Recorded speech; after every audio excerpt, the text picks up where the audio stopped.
아멘. 오늘 우리에게 주신 하나님 말씀 사도행전 14장 8절로 18절까지 말씀입니다. 사도행전 14장 8절로 18절까지 말씀 같이 한 목소리 함께 읽겠습니다. 루스드라에 발을 쓰지 못하는 한 사람이 앉아 있는데 나면서 걷지 못하게 되어 걸어본 적이 없는 자라. 바울이 말하는 것을 듣거늘 바울이 주목하여 구원받을 만한 믿음이 그에게 있는 것을 보고 큰 소리로 이르되 내 발로 바로 일어서라 하니 그 사람이 일어나 걷는지라. 무리가 바울이 한 일을 보고 루가오니아 방언으로 소리질러 이르되 신들이 사람의 형상으로 우리 가운데 내려오셨다 하여 바나바는 제우스라 하고 바울은 그 중에 말하는 자이므로 헤르메스라 하더라. 시외 제우스 신당의 제사장이 소와 화환을 가지고 대문 앞에 와서 무리와 함께 제사하고자 하니 두 사도 바나바와 바울이 듣고 옷을 찢고 무리 가운데 뛰어 들어가서 소리질러 이르되 여러분이여 어찌하여 이러한 일을 하느냐. 우리도 여러분과 같은 성정을 가진 사람이라. 여러분에게 복음을 전하는 것은 이런 헛된 일을 버리고 천지와 바다와 그 가운데 만물을 지으시고 살아계신 하나님께로 돌아오게 함이라. 하나님이 지나간 세대에는 모든 민족으로 자기들의 길들을 가게 방임하셨으나 그러나 자기를 증언하지 아니한 것이 아니니 곧 여러분에게 하늘로부터 비를 내리시며 결실기를 주시기 선한 일을 하사 음식과 기쁨으로 여러분의 마음에 만족하게 하셨느니라 하고 이렇게 말하여 겨우 무리를 말려 자기들에게 제사를 못하게 하니라. 아멘. 할렐루야. 여러분은 여러분의 삶에 만족하십니까? 만족이라는 단어는 굉장히 어렵습니다. 그러니까 세상과 나, 또 사람과 사람 사이에 서로 간에 이것을 받아들이는 것에 대한 차이가 좀 있죠. 중요한 것은 무엇입니까? 그 만족함, 이 만족이 없으면 불평과 원망의 자리로 가게 되고 때로는 낙심할 수도 있다는 것이죠. 그래서 우리가 삶에 있어서 계속해서 나의 삶을 놓고 돌아보면서 특별히 우리의 자리는 우리가 생각하는 그 생각으로 만족하는 것이 아니라 하나님을 따르기로 작정하고 하나님 주신 삶이니까 하나님이 주신 삶 안에서 우리가 하나님의 마음을 담아 생각해보며 우리의 삶을 돌아봐야 되는 것이죠. 오늘 본문에서는 전혀 누가 봐도 삶에 만족하지 못한 한 사람이 등장하죠. 8절 말씀입니다. 루스드라에 발을 쓰지 못하는 한 사람이 앉아 있는데 나면서 걷지 못하게 되어 걸어본 적이 없는 자라. 바울 일행이 첫 번째 전도여행을 합니다. 첫 번째 전도여행 가서 버가에서 비시디아 안디옥에서 이고니온에서 지금 루스드라 더베 지역으로 지금 오게 된 거예요. 루스드라 지역에 오는 과정도 쉽지는 않았습니다. 오늘 루스드라에서 말씀을 전하는 중에 한 사람이 바울의 눈에 들어오죠. 이 사람이 뭐예요? 발을 쓰지 못하는 한 사람. 나면서부터 그 발을 쓰지 못했던 사람이 있었습니다. 여러분 기억하세요? 요한복음 9장에서 제자들이 물어보죠. 장애를 가지고 태어난 아픔을 가지고 있는 사람들이 누구의 죄 때문입니까? 라고 예수님께 물었을 때에 예수님 그때 뭐라고 이야기하셨어요? 하나님이 자신이 하시는 일을 보이고자 합니다. 저 사람이 여러 가지 어려움이 있는 일은 하나님이 그 사람에게 어떻게 일하시는지를 보여주기 위함이다라는 것을 말씀하셨습니다. 결국에는 이 지금 발을 쓰지 못하는 자들 향하여 사실은 모든 사람들이 이런 삶을 경험할 때가 있습니다. 내 스스로가 일어나지 못하고 내 스스로가 감당하지 못하는 삶이 누구에게나 다 있다는 것이죠. 그때마다 우리가 계속해서 요 며칠 나눴던 것처럼 왜 내게 이런 일이 일어나는가가 아니라 하나님 이 일이 내게 하나님으로 말미암아 주어졌는데 나는 어떻게 해야겠습니까? 라고 하나님께 묻는 삶이 중요합니다. 아마 이 다리가 저렸던 발을 쓰지 못했던 이 사람은 그 상황 속에서 바울의 말 9절 말씀이죠. 바울이 말하는 것을 듣거늘. 그는 왜라는 생각보다는 바울이 전하는 하나님의 나라의 말씀을 듣기 위해서 그 자리를 향하였습니다. 걷기도 힘든 상황에 기어서라도 꼭 그 자리를 또 누군가의 도움을 얻어서라도 그 자리에 가고 싶었던 거죠. 그렇다 그가 바울을 주목하였다라고 이야기합니다. 이 주목은 정말 마음을 다해서 생각을 다해서 집중하고 있는 걸 이야기하는 거예요. 그리고 바울이 그 자를 보니까 그 사람에게 구원받을 만한 믿음이 있다는 것을 알게 됩니다. 여러분, 결국은 이 사람이 왜 고칠 수 있었습니까? 바울이 보았을 때 그의 눈을 보고 그가 자신을 바라보는 모습을 보니까 그에게 구원받을 만한 믿음이 있었다. 그 믿음이 무엇입니까? 그가 바울이 말하는 것을 들었다는 것이죠. 바울이 말하는 것을 정말 관심을 가지고 열심히 들었다는 거예요. 여러분 기억나세요? 로마서 10장 17절에 뭐라고 기록되어 있습니까? 그러므로 믿음은 들음에서 나며 들음은 그리스도의 말씀으로 말미암았느니라. 들을 수 있다는 것은 바로 하나님이 부르심의 은혜의 첫 자리입니다.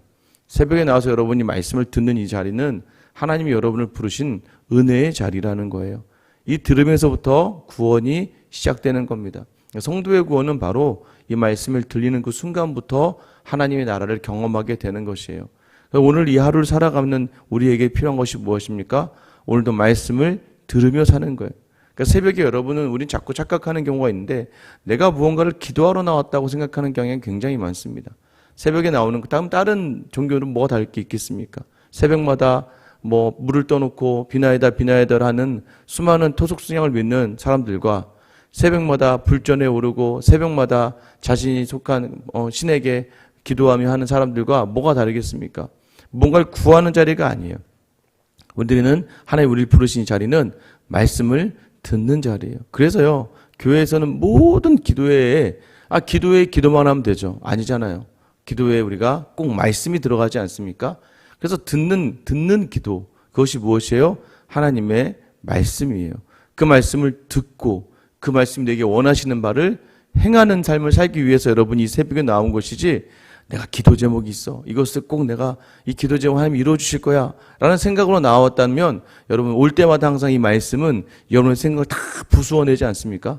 인간적인 생각들, 인간적인 요구들, 기복적인 것들을 다 부수어내는 자리에 있는 거예요. 먼저 말씀을 듣고 그 말씀에 집중하고 그 말씀을 주님이 내게 허락하신 말씀으로 받은 그 다음에 하나님의 일이 있는 거예요.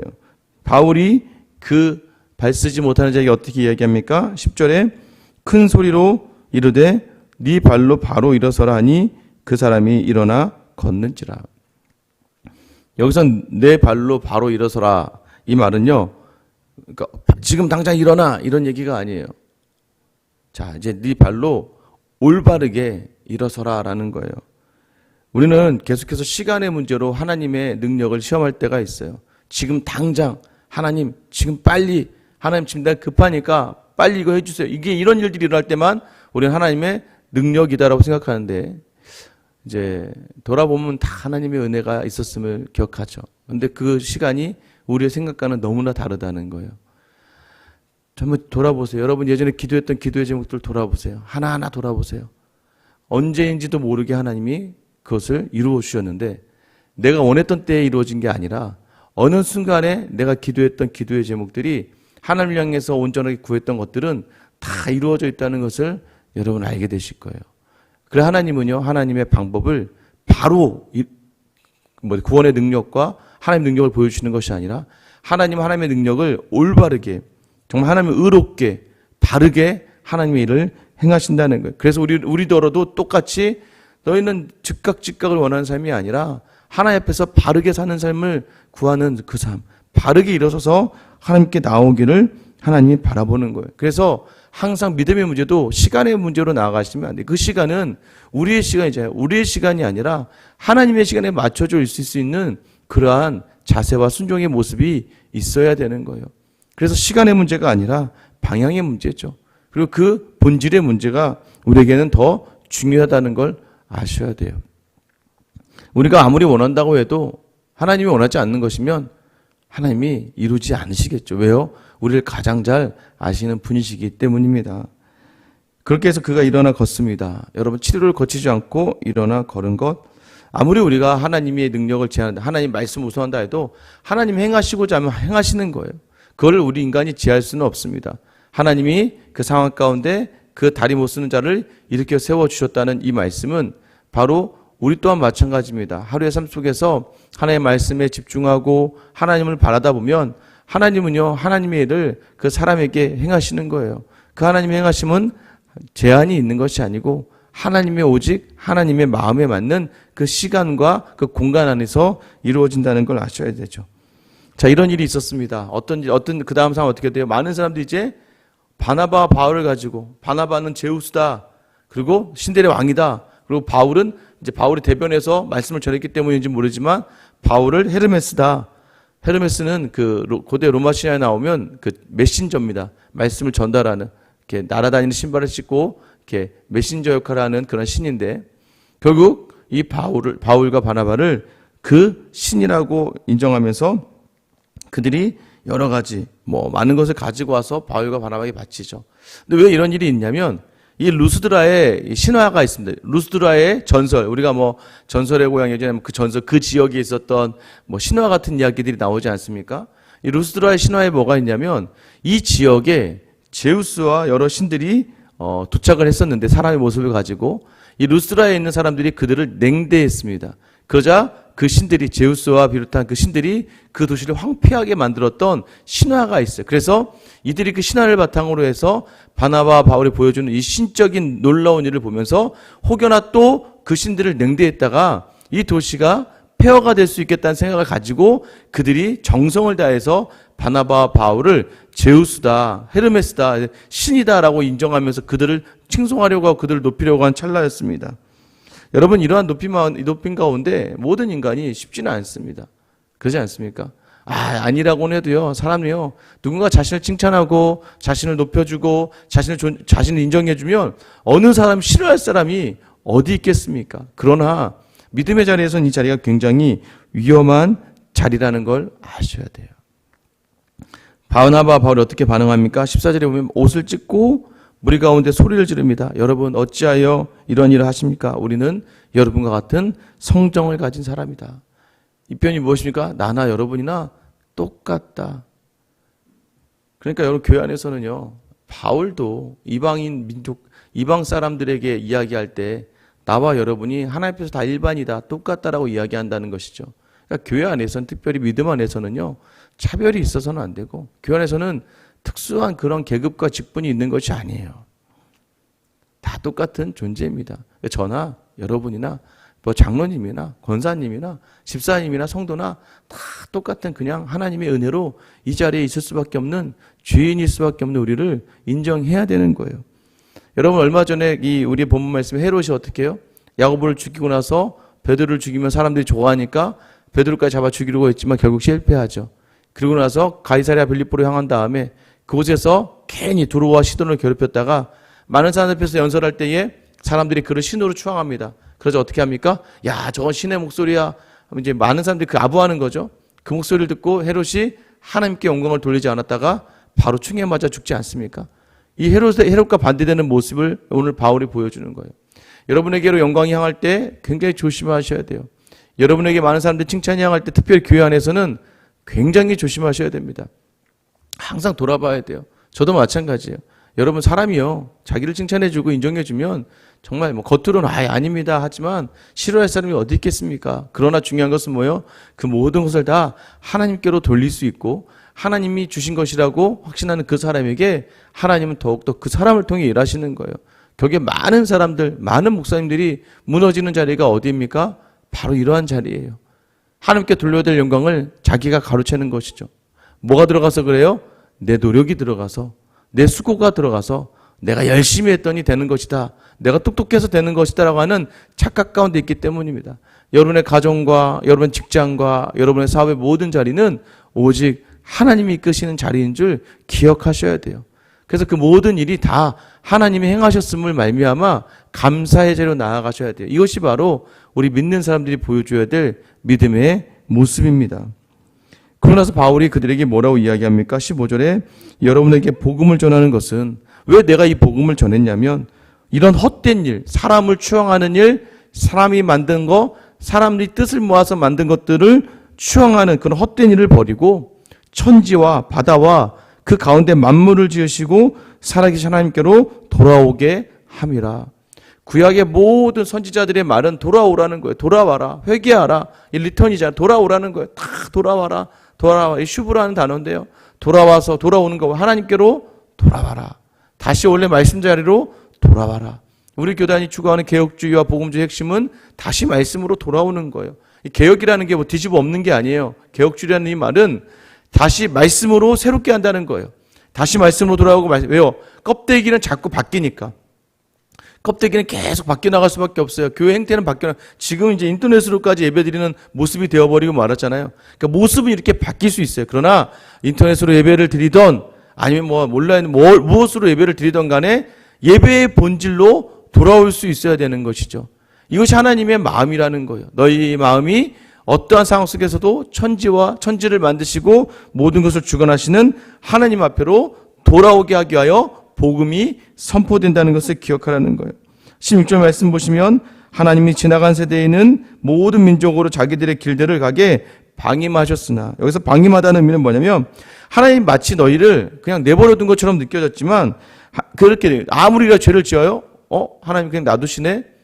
그냥 너희를 그냥 너희 길들내로, 또 하나님 모르는 사람들 보면 하나님 모르는 사람의 길로 그냥 쭉 놔둔 것처럼 느껴질 때가 있습니다. 간혹 그러지 않습니까? 내 남편과 내 주변의 사람을 볼 때 아무리 사람도 괜찮은 것 같고 복음이 들어갈 만한데 그 사람이 이 자리로 오지 않는 경우가 굉장히 많습니다.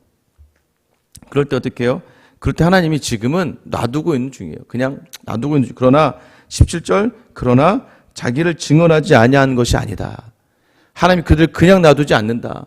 하나님은 그들에게 말씀으로 또 어떻게 접촉을 통해서 하나님께서 그들을 어떻게 하길 원하십니까? 17절 후반절, 곧 여러분에게 하늘부터 비를 내리시며 결실기를 주시는 선한 일을 하사 음식과 기쁨으로 여러분의 마음에 만족하게 하셨느니라. 하나님이요, 그저 놔둔 게 아니라는 거예요. 어떻게든 그 사람을 불러서, 하나님의 택한 사람을 불러서 하늘로부터 비를 주시고 결실기에 선한 음식, 선한 일 해서 음식과 기쁨으로 만족하게 하시기를 원한다는 거예요. 결국 하나님께서는 사람이 자기 길을, 자기 생각의 길을 가더라도 끝까지 참으시는 분이세요. 그러나 하나님의 때에 하나님의 방법으로 그들을 불러내신다는 것을 말씀하는 거예요. 그래서 바울이 옷을 찢으면서 달려드는 겁니다. 나를 향하지 말아라. 나는 아무것도 아니다. 너무 화가 나는 거예요. 왜 화가 나는 거예요? 바울의 분노는요, 거룩한 분노는 딱 하나였어요. 하나님 외에 다른 것을 찬양하는 그 마음에 대하여 분노를 품는 거예요. 예수님이 성전을 왜 뒤집어 보셨습니까? 하나님께 온전히 예배드려야 될 그 목적을 잃고, 목적을 잃어버리고 다른 것을 향하고 자기들의 유익을 향하게 되니까. 바울과 바나바를 신이라고 여기는 모든 사람들이 바울과 바나바가 이 복음을 전하는 목적, 하나님을 온전히 드러낸 그것을 잊어버리고 자꾸 자신들의 생각으로 섬기려고 하니까 그것에 대해 분노하는 거예요. 여러분의 삶의 자리에서 오늘도 여러분이 하는 모든 일 가운데서 기억해야 될 건 뭐예요? 내가 하는 것이 아니라 내가 영광받는 자리 조심하셔야 되고, 사람을 향하는 자리 조심하셔야 되고, 사람이 만들어 놓은 것을 향하는, 세상을 향하는 자리에서 우리가 분노할 수 있어야 돼요. 옷을 찢으면 혹여나 내가 조금이라도 그러한 하나님이 원하지 않는 자리에 설 수 있을 위치에 있거나 그런 서는 마음이 있다면 옷을 찢고 회개하는 마음이 있어야 돼요. 그때 하나님께서는 그 마음을 받아주시는 거예요. 그리고 이 믿음, 이 말씀을 듣게 하시며 더 하나님을 향하여 경배하고 더 나아가서 그 음성에 순종하는 오직 그 말씀만으로 말미암아 여러분이 예수님의 자를 대신하지 않게 하시고 우리로 하여금 오늘 하나님이 주신 특별한 하나님의 나라를 경험하게 하신다는 거예요. 그렇게 우리를 만족하게 하시기 원해요. 인간의 가장 큰 기쁨은 하나님이 주시는 귀한 음식과 기쁨의 자리일 때만 우리가 만족할 수 있다는 걸 기억하셔야 돼요. 오늘도 하나님께서 여러분에게 만족함을 주시길 원합니다.